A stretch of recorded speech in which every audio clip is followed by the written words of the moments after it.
Andreas, thank you so much for your time and for talking to us. Thank you. But this is your first time in Ireland? First time, yes. And how's it been? Oh, I've enjoyed it very much. I got to visit some of the countryside, Glendalough and some of the valley around there, and went to Wicklow and Bray. Yeah, really beautiful countryside. And you actually got some weather for it as well. Yes, it was gorgeous when I got a chance to drive around, and it really is stunning. Yeah. This is, I suppose, is this the first international date on your tour? No, I just did 2 talks in Warsaw, Poland, and Vienna, Austria. I did the keynote for We Are Developers, which was a conference with 8,000 developers. So that was fun. This is a sort of a new departure for you, isn't it? You're doing this for yourself now, isn't that right? Or well, I've been doing tours, speaking tours with conferences since I started getting involved in Bitcoin. I was doing public speaking conferences long before I got involved in Bitcoin. I just decided to apply that to this space. And most of the time, what I do is I'd visit a meetup, one of the local communities. The problem is that they can't always scale the space. So, and they're not really usually equipped or professionally managed to handle large venues or large crowds. And as the whole cryptocurrency space has gotten more popular, the number of people involved has increased and the crowds have gotten bigger. So yeah, I'm helping organize these events. But the events are done for the benefit of the local community. So we take the net profits from the events and we give it back to the local community so they can have future events. And that's brilliant. I mean, when it was announced that you were coming to Dublin, just the activity on the internet and the meetup was just exploding. There was so much excitement around the fact that you were coming. And that's obviously in part because people just love to hear you talk, but also because there is that energy around a community. Right. I mean, yeah, having a focused event and bringing more people, perhaps some new people into the meetup. And then hopefully they stay for the next meetup. And now the meetup has a bit more funding to secure venues and maybe some catering, maybe space for pizza, and or is it Guinness here? Whatever the meetup serves at the meeting. There's almost certainly always Guinness. Yes, very good. This is your first time in Ireland. If I said to you the 2 words, I suppose, Ireland and blockchain, would that, what would spring to mind? Or do you have an impression? Do you know anything about what's going on here? Or well, I know that, I mean, there's a huge tech community here in Ireland. And I know that several organizations have research labs that are involved in the blockchain space or cryptocurrency space, or a bit of both.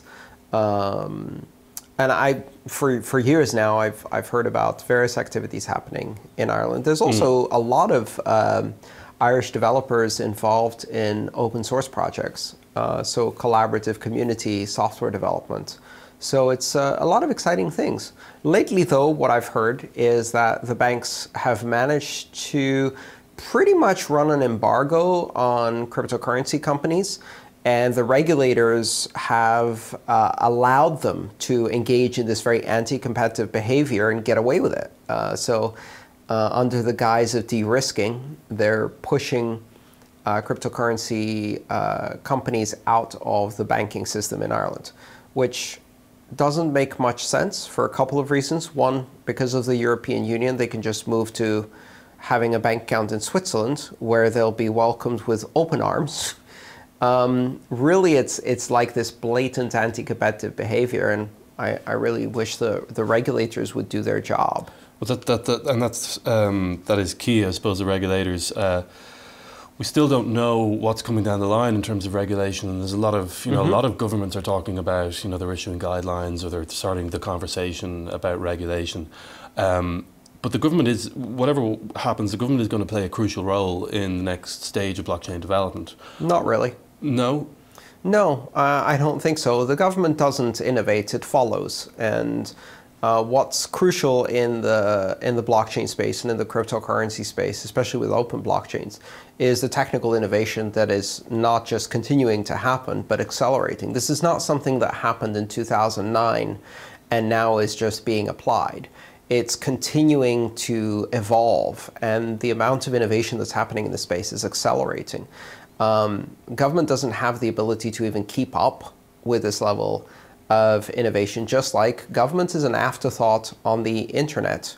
And the best thing that most governments did was stay out of it for a while to give the chance to technology to develop, but certainly didn't make it happen or make it happen faster or better in most countries. So yeah, to me, government is an afterthought, and the regulation really is about deciding how the banking system will behave within this blockchain technology, because individuals will continue to use it, and it's a technology that transcends borders. So single country regulation doesn't really do anything. The theme of your talk is around, I suppose, success, and how do you measure success, and what's the meaning of success.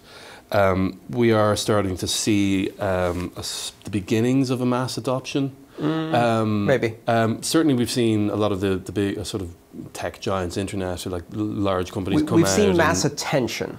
Yeah. I would say, not mass adoption. I think there's a big difference. So people know about it, they heard about it, they say the words.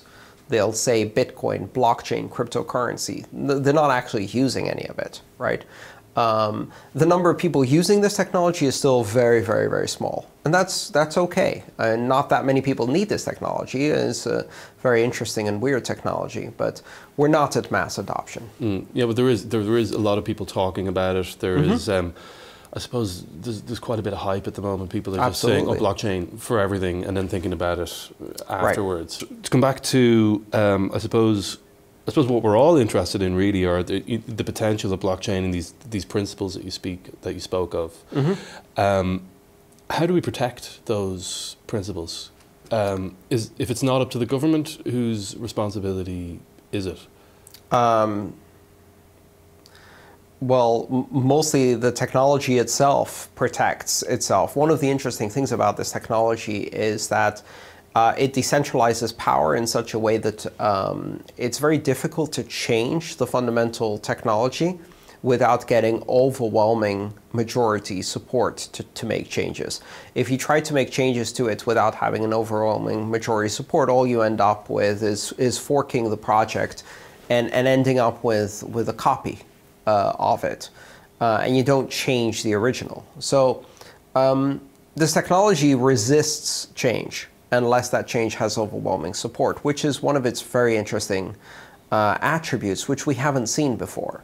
What that means, because it decentralizes power and trust, that means that the individuals who make choices to use this technology in order to give themselves financial freedom and access and flexibility, and be able to do transactions instantaneously around the world, they decide what this technology is. So it's completely up to individuals. So if I suppose if power does become decentralized, what you're looking at is those who hold the power at the moment are going to feel extremely threatened, and they're going to do whatever they can to disrupt the disruption. Oh yeah, absolutely. Yeah. And what can we do about that? Nothing. They're going to fail.